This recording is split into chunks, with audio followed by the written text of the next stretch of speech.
اس وقت دنیا میں سب سے بڑی خبر یہ ہے کہ ایران کی طرف سے اسرائیل پر حملہ کیا گیا ہے۔ اسرائیلی میڈیا نے دعویٰ کیا ہے کہ ایران کی جانب سے اسرائیل کی جانب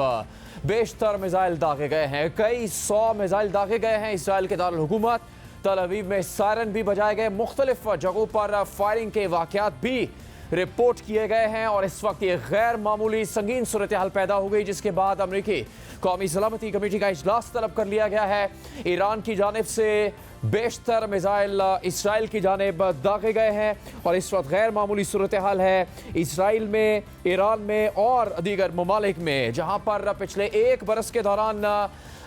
اسرائیل کی جانب سے جو جارحیت شروع کی گئی، اس کے نتیجے میں 41,000 سے زیادہ فلسطینی اپنی جانوں سے ہاتھ دھو بیٹھے ہیں، 41,000 سے زیادہ فلسطینی شہید ہوئے ہیں۔ اسرائیل میں 1,700 سے زیادہ جانیں جا چکی ہیں اور اس دوران جو بڑے واقعات پیش آئے اس میں اسماعیل ہنیہ کو نشانہ بنایا گیا 31 جولائی 2024 کو ایران کے شہر تہران میں، جس کے بعد اس پورے علاقے میں، اس پورے خطے میں زیادہ غیر معمولی صورتحال کی توقع کی جا رہی تھی اور اس کے بعد حسن نصر اللہ حزب اللہ کے سربراہ کو بھی شہید کیا گیا 27 ستمبر 2024 کو لبنان میں ان کو نشانہ بنایا گیا۔ اسرائیل کے ارد گرد جتنے بھی علاقے ہیں ان میں لبنان، سیریا، مصر اور اردن کے علاقوں میں تشویشناک صورتحال پائی جاتی تھی اور سب سے زیادہ تشویش کی بات یہ تھی کہ اسرائیلی وزیر اعظم بنیامین نیتن یاہو جس وقت اقوام متحدہ میں خطاب کر رہے تھے، اسی دوران اس سے پہلے وہ منظوری دے چکے تھے حزب اللہ کے سربراہ حسن نصر اللہ کو حملے میں نشانہ بنانے کی۔ اس وقت اس اقدام سے کیا حالات ہو سکتے ہیں مشرق وسطیٰ میں؟ ایران کی جانب سے اسرائیل پر حملے کا کیا نتیجہ ہو سکتا ہے؟ اسی کے لیے ہم بات کریں گے مختلف ماہرین سے، تجزیہ کاروں سے، صحافیوں سے۔ ہمارے ساتھ اس وقت سینئر صحافی اور ماہر امور مشرق وسطیٰ موجود ہیں منصور جعفر۔ منصور صاحب، یہ حملہ کیا موجودہ حالات جس وقت یہ صورتحال کا سامنا کرنا پڑ رہا ہے اسرائیل اور دیگر ملکوں میں، اسی کا یہ نتیجہ ہو سکتے ہیں یا پھر اس کو یہ کہا جا سکتا ہے کہ ایران کے اس حملے سے کیا جنگ چھڑ جائے گی؟ دیکھیے، جنگ تو اسرائیل جو ہے وہ گزشتہ برس جو ہے اکتوبر حماس کی کارروائی کے بعد جو ہے اپنے حق کے دفاع نام نہاد اس کا استعمال کرتے ہوئے وہ چھیڑ چکا ہے اور اب تو اس جنگ کا جو تھیٹر ہے اس میں وسعت کے لیے وہ آئے روز جو ہے ایک نیا محاذ ہے وہ کھول رہا تھا اور اس میں وہ آزاد اور خود مختار ملکوں کی سوورینٹی کو بھی تج رہا تھا، چاہے وہ لبنان پر اس کی سرحد کے اندر جا کے حملہ ہو، ایون سیٹلڈ بیروت کے قریب تک جو ہے اسرائیل نے حملے کیے ہیں۔ اس طریقے سے 1800 کلومیٹر دور یمن میں جو ہے حدیدہ پورٹ اور اس کے ساتھ ساتھ مختلف جو ان کے آئل ڈیپو ریزرو تھے، جو میزائل لانچنگ پیڈ تھے، ان کو نشانہ بنایا ہے۔ تو اب یہی وہ میزائل تھے جو اسرائیل سے بھی اسی انداز سے پرواز کر کے مختلف ملکوں کے اوپر سے گئے ہیں اور وہ ساری دنیا نے دیکھا ہوگا کہ وہ کن کن آج اس وقت جو میڈیا بہت زیادہ اور خاص طور پہ اردن کے اوپر جانے والے میزائل بھی دکھائے جا رہے ہیں اور بتایا جا رہا ہے کہ جی یہ فلاں ملکوں کی سوورینٹی کو وائلیٹ کر دیا گیا ہے۔ تو اسرائیل کی طرف سے یہ جو جنگ چھیڑی گئی تھی، یہ اس کا اسپیکٹرم اس کی خواہش کے مطابق وسعت کی طرف جا رہا ہے اور یہی وجہ ہے کہ اس وقت دنیا بھر کے جو کیپٹل ہیں اس میں ایک ہنگامی صورتحال دیکھنے کو مل رہی ہے اور اس نوعیت کی اطلاعات آ رہی ہیں کہ جیسے کوئی عالمی جنگ چھڑ گئی ہے، حالانکہ یہ ایک ایسے ملک کی طرف سے، ایک مجبور اور مقہور ملک کی طرف سے ایک رد عمل ہے کہ جس کے لوگوں کو، جس کے مہمانوں کو اس کے ملک میں شہید کیا گیا، جس کے آفیشلز کو سیریا کے اندر شہید کیا گیا، جس کے آفیشلز کو اور ان کے پاسداران انقلاب کے سربراہ کو عراق میں نشانہ بنایا گیا اور اب انہی کے ایک ہم پیال اور حملے والا جو تنظیم ہے ان کے سربراہ کو لبنان میں نشانہ بنایا گیا۔ تو یہ رد عمل متوقع تھا۔ ایران نے بہت ریسٹرین کا مظاہرہ کیا۔ ایران کو بنیادی طور پہ امریکہ، برطانیہ، جرمنی، انہوں نے ایک ایسی سازش کے نتیجے میں اس وقت اسماعیل ہنیہ صاحب کے شہادت کے بعد رد عمل سے روکا اور یہ کہا کہ ہم تو بس جنگ بندی کروایا ہی چاہتے ہیں، تو لہذا آپ یہ رد عمل روک لیجئے۔ اس بیک چینل ڈپلومیسی کا نتیجہ یہی نکلا کہ ایران کو موقع مل گیا اور ایران نے یہ لبنان والی ایپیسوڈ یا لبنان والا فرنٹ جو ہے کھول لیا۔ تو اب ایران پر جو یقیناً اپنے اندرونی عوام کی طرف سے بھی اور اسی طریقے سے ایران کیونکہ ظاہر ہے اس پورے مزاحمت کے پروجیکٹ کا ایک سرخیل ہے، اس کا سرپرست ہے، اس کا پشتیبان ہے، اس کو بہت زیادہ دباؤ کا بھی سامنا تھا مختلف جو ان کے ہم خیال ممالک ہیں ان کی طرف سے کہ ان کی طرف سے رد عمل کیوں نہیں. اور اب یہ بنیادی طور پہ ان ملکوں کا میں سمجھتا ہوں ان کی جو ڈٹرمنیشن، ان کے دل، اور خاص طور پہ اس مڈل ایسٹ کا جو ایک میں سمجھتا ہوں لانگ سٹینڈنگ ایشو ہے جو پیلسٹائن، اس کے حوالے سے ان کی جو بھی کمٹمنٹ ہے جس لیول کی بھی ہے، سفارتی ہے، عسکری ہے، اب میں سمجھتا ہوں یہ وقت آ گیا ہے کہ وہ ساری کی ساری ڈول آؤٹ کریں اور اس وقت حقیقی معنوں میں جو ہے ایران کو سپورٹ فراہم کی جائے. اور اسی طریقے سے جس طریقے سے امریکہ نے اسرائیل پر کیے جانے والے حماس کے حملے کے بعد عالمی پلیٹ فارمز پہ جس طریقے سے اپنے بحری بیڑے بھیج کے مڈل ایسٹ میں، اور اب بھی اپنی اس پوری جنگ کے علاؤ کو دہکانے کے لیے اب بھی وہ 8 ارب ڈالر جو ہے وہ صرف کر رہا ہے. اور اب جو مہنگا ترین ان کا منصور صاحب، آپ نے جیسے بات کی ہے کہ یہ رد عمل میں یہ اقدامات کیے گئے ہیں اور ایران کے صبر کا پیمانہ بھی لبریز ہو رہا تھا، چونکہ یہ خین دہانی کی جا رہی تھی پس پردہ سفارتکاری کے ذریعے سے. اگر ایران نہ صبر کا مظاہرہ کرتا ہے اور اگر کوئی جارحانہ اقدام نہیں کرتا تو امن قائم کیا جا سکے گا یا سیز فائر ہو جائے گا، کم از کم فلسطینی عوام پر جو ظلم کیا جا رہا ہے اس میں کسی حد تک کچھ ریلیف مل سکے گا. وہ نہیں ہوا تو حملہ کیا گیا. پاسداران انقلاب کا بیان ہے کہ حسن نصر اللہ اور اسماعیل ہنیہ کی شہادت کا بدلہ لینے کے لیے یہ حملہ کیا گیا، اور یہ بھی کہا جا رہا ہے پاسداران انقلاب کی جانب سے اگر اسرائیل نے جواب دیا تو مزید کارروائی کی جائے گی، مزید میزائل داغے جائیں گے ایران کی طرف سے. یقیناً جی، یہ تو ایک اب چین آف ری ایکشن ہے، اور اس چین آف ری ایکشن کے حوالے سے خاص طور پہ ظاہر ہے جن کا یہ انیشیٹو ہے وہ اس کو بڑا بریولی اون بھی کر رہے ہیں اور اپنے جو بھی اپوننٹس ہیں ان کو وارن بھی کر رہے ہیں کہ اگر انہوں نے کوئی ریٹیلیٹ کیا تو اس کے ظاہر ہے جو نتائج ہیں وہ نہ تو وہ اس سے بے بہرا ہیں اور نہ ہی ایران ان نتائج سے بے بہرا تھا. ایران نے بہت کیلکولیشن کے بعد جو ہے، کیونکہ ایران کو اس وقت جس طریقے سے آپ دیکھیے کہ ایران پر پچھلے کئی دہائیوں سے جو ہے امریکہ نے اور مغربی ممالک نے پابندیاں عائد کر رکھی ہیں. اسی طریقے سے ایران کو جو جوہری پروگرام کے حوالے سے مختلف ان کی جو کمٹمنٹ تھی اور وہ بھی یعنی خراب کی گئی، ان کی وہ منزل بھی کھوٹی کی گئی. اب ایران کے پاس کیا آپشن رہ جاتا ہے کہ وہ اپنے سیلف ڈیفنس میں اپنے جو نیوکلیئر پروگرام ہے اس کو اثر نو بڑھاوا دینے کے لیے وہ کوشش کیوں نہ کریں، کیونکہ آپ خطے کے اندر اسرائیل اور اسی طریقے سے دیگر جو جوہری طاقتیں وہاں موجود ہیں، اگر ان کی موجودگی ہے اور اس کی سرپرستی امریکہ کی طرف سے جاری ہے تو ایسے میں ایران اپنے دفاع سے یا اپنے لیے کوئی ایسا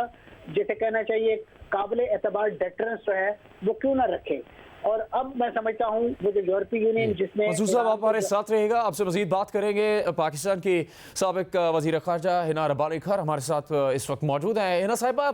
کتنا بڑا خدشہ ہو سکتا ہے اس جنگ کے اور مزید بڑے پیمانے پر پھیلنے کا ایران کی طرف سے اسرائیل پر اس حملے کے بعد؟ اور کہا جا رہا ہے کہ 400 سے زیادہ میزائل ایران نے فائر کیے ہیں اسرائیل کی طرف. دیکھیں، میرے نظر میں یہ خدشہ تو اب دور رہ گیا. اب یہ وائس تھیٹر کی ایکسپینشن جو کہ اسرائیل نے repeatedly with complete impunity from the West and veto wielding powers of the world کرتا رہا، اور نہ ہی صرف وار تھیٹر کو ایکسپینڈ کیا but human rights abuse and human life کے ابیوز کی نئے پیمانے پہ ایک نئے پریسیڈنٹ سیٹ کیے. اور اس سارے مرحلے میں وہ کرتے گئے اور ان کو روکنے کے لیے نہ کسی قسم کی سینکشن ہوئی، نہ کسی قسم کی سیکیورٹی کاؤنسل میں ان کو کسی قسم کا روکا گیا، بلکہ ویٹو استعمال کیا اور ان کو آرمز اینڈ ایمونیشن جو ملک اپنے آپ کو ہیومن رائٹس کے سب سے بڑے کیریئر سمجھتے ہیں، جو ملک اپنے آپ کو انٹرنیشنل آرڈر کے پریزرور سمجھتے ہیں، وہ ان کو سپلائز بھی کرتے رہے. تو آئی تھنک اس وقت جب کہ وار تھیٹر اتنا زیادہ ایکسپینڈ کر گیا ہے تو، اور پھر یہ جب آپ نے دیکھا کہ جو اسیسینیشن آف ریسنٹلی ہوئی، اس کے بعد ایران کا اس طرح ریئیکٹ کرنا was frankly speaking coffee expected تھا، بیکاز اگر یہاں پہ نہیں ہوتا تو کہاں پہ یہ چیز ختم ہوگی. یہ وار تھیٹر کو اسرائیل کس حد تک لے کے جائے گا اور کس حد تک لے کے جاتا رہے گا. سو فرینکلی اسپیکنگ وہ تو ایکسپینشن ہو چکی ہے. اب کتنا زیادہ بلڈ شیڈ ہوگا اس کا بھی فرینکلی اسپیکنگ کوئی کچھ نہیں کہہ سکتا، بیکاز یہ تو اب جنگ اس خطے کو تو چھوڑیں، یہ کسی قسم کی ایک رسپانس کے بعد دوسرا رسپانس، دوسرے رسپانس کے بعد تیسرا رسپانس سے ہی اسی طرح کے چیزوں سے ہم نے بہت ساری جو عالمی وارز دیکھی ہیں وہ اسی طرح کی چیزوں سے شروع ہوتی ہیں۔ ہنا صاحبہ، سفارتکاری کے پہلو سے دیکھا جائے تو اقوام متحدہ میں اردن کے وزیر خارجہ نے کہا کہ ہم یہاں موجود ہیں عرب کمیٹی کے ممبر جو کہ مینڈیٹڈ ہے 57 اسلامی ممالک کے تحت، وہ یہ یقین دہانی کرواتے ہیں کہ ہم اسرائیل کی سیکیورٹی کو یقینی بنائیں گے اس شرط پہ کہ اسرائیل اپنا یہ قبضہ ختم کرے، سیز فائر کرے اور اس مسئلے کو امن سے حل کرنے کی کوشش کرے۔ یعنی اس وقت کیا پھر کوئی بھی یقین دہانی، کسی بھی قسم کی کوشش یہ ممکن نہیں بنا سکتی کہ اسرائیل کی جانب سے یہ جارحیت روکی جائے اور پھر یہ دن نہیں آتا کہ ایران بھی اسرائیل پر حملہ کرتا؟ دیکھیں، یہ تو میں اگر آپ کو ایک ریئلسٹک انالیسس دوں تو یہ تو بات اس وقت آپ کر سکتے ہیں جب آپ کے پاس ایک ریشنل لاجیکل پلیئر ہو جو کہ جس کو اپنے ملک کے میں جانوں کی حفاظت کرنا بھی اس کی پرائیورٹی ہو اور دنیا میں بھی ایک پیس کا ماحول قائم کرنا اس کو اپنی لیگیسی بننا پڑے۔ لیکن آپ نے یہ دیکھا ہے کہ پرائم منسٹر نیتنیاہو کی جو لیگیسی ہے وہ ایکسٹرمینیشن پہ بیسڈ ہے، اینیلیشن پہ بیسڈ ہے، squeezing of the Muslims of Palestine, to the extent کہ ان کے اسکولز، ان کے ہسپتال، ان کے building on the pretence of self defence ایک کے بعد دوسرا ملکوں میں یہ جنگ جاتی رہی اور completely disregarding any international law, any rules of engagement. تو یہ جو unprecedented violation of international law, of rules of engagement, of any type of rules of engagement, of even war, جب کہ شروع ہو گئی تو اس میں، اور جس طرح آپ دیکھ رہے کہ وہ چلتے رہے، تو اس میں یہ کہنا کہ جی پیس کے لیے کون کھڑا ہے، پیس کے لیے تو کوئی بھی نہیں کھڑا، اور ان کو یہ یقین دہانی جتنی بھی بے شک وہ جارڈن کے foreign minister on the floor of the UN دے دیں، کوئی بھی دے دے۔ آپ نے یہ دیکھا کہ جس دن حزب اللہ کے لیڈر کے اوپر اٹیک ہوا اس دن فرانس اور امریکہ ایک سیز فائر کی بات کر رہا تھا اور UN کے اندر کر رہا تھا، اور وہ بہت اس چیز پہ مطمئن تھے کہ شاید اس طرح کی کوئی بات ہو جائے گی۔ تو جب بھی ہم نے یہ دیکھا ہے یہ 7 اکتوبر سے آنورڈ اور اس سے پہلے بھی کہ جب بھی پیس کا یا سیز فائر کا یا جنگ کو ختم کرنے کا یا نفرتوں کو ختم کرنے کا کوئی چانس آتا ہے تو prime minister Netanyahu jumps to ensure that chance is not taken. تو یہ پیس بلڈر کی لیگیسی کے پیچھے نہیں جا رہے، نہ ہی یہ سیز فائر چاہتے ہیں، نہ ہی یہ کسی قسم کی ایشورنسز چاہتے ہیں، یہ صرف اپنا سیلف ڈیفینس کو استعمال کرتے ہوئے ایز اے ٹول اپنا وار تھیٹر کو ایکسپینڈ کرنے سے اپنے آپ کو آئی تھنک الیکشنیئرنگ میں بھی اور پاپولیرٹی میں بھی بڑھانا چاہتے ہیں۔ ہنا ربانی گھر صاحبہ، شکریہ پروگرام میں بات کرنے کے لیے۔ تل ابیب میں فائرنگ کا واقعہ بھی رپورٹ ہوا ہے۔ اسرائیلی پولیس کے مطابق فائرنگ کے نتیجے میں 8 افراد مارے گئے ہیں جبکہ متعدد زخمی ہیں۔ اس وقت جو مناظر آپ جیو نیوز پر دیکھ رہے ہیں اسرائیل کے شہر تل ابیب کے ہے، جو کہ ان کا ایک جدید ترین شہر ہے، ٹیکنالوجی کا ہب شہر تل ابیب، جہاں پر ایران کی جانب سے میزائل داغے گئے، اور اس دوران کئی مناظر میں یہ بھی دیکھا گیا کہ ایران کا میزائل شکن دفاعی نظام آئرن ڈوم ان میزائلوں کو نشانہ بناتا ہوا بھی دیکھا جا سکتا ہے۔ اسرائیل کے دارالحکومت تل ابیب پر ایران کی جانب سے بتایا گیا ہے کہ 400 میزائل داغے گئے، اور ان میں سے بیشتر میزائل کس طرح آئرن ڈوم کے ذریعے سے ان کو ناکارہ بنایا گیا یا ان کو اسرائیل کے شہر تل ابیب میں گرنے سے پہلے ہی فضا میں ناکارہ بنا دیا گیا، اس کے مناظر بھی آپ کے سامنے ہیں۔ اسرائیل پر حملے کے بعد پاسداران انقلاب کا بیان بھی سامنے آ رہا ہے اور کہا جا رہا ہے کہ یہ اسماعیل ہنیہ اور حسن نصر اللہ کو شہید کیے جانے کے بدلے میں یہ حملہ کیا گیا، اور اگر اسرائیل کی جانب سے کوئی کارروائی کی جاتی ہے تو ایران کا کہنا یہ ہے کہ اس طرح کے مزید حملے بھی ہو سکتے ہیں۔ ہم ابھی بات کریں گے بین الاقوامی امور کے ماہر پروفیسر ڈاکٹر عادل نجم سے۔ پروفیسر عادل، کیا یہ جنگ آگے بڑھے گی ہی آج کے اس واقعے کے بعد؟ اس کا مطلب یہ ہے کہ اب کوئی امید فی الحال نہیں رکھی جا سکتی کہ اس جگہ پر امن قائم ہو سکے؟ میرے خیال میں یار یہ والی امید تو بڑے عرصے پہلے ٹوٹ چکی تھی۔ جنگ بڑھے گی، بڑھ چکی ہے، جنگ موجود ہے۔ یہ کوئی جب ہم اپنے آپ کو فول کرتے ہیں یہ سوچتے ہوئے کہ شاید ابھی ہوگی، جس حالت میں ہم ہیں اور عرصے سے ہیں اس سے بڑی جنگ کا کوئی حالت ہو نہیں سکتی۔ یہ جنگ صرف اعلان سے نہیں ہوتی، جنگ عمل سے ہوتی ہے، اور عملی طور پہ نہ صرف وہ لوگ جو غزہ میں موجود ہیں، اب تو وہ بھی جو لبنان میں موجود ہیں، بلکہ پوری دنیا اس وقت ایک عالم جنگ میں ہے۔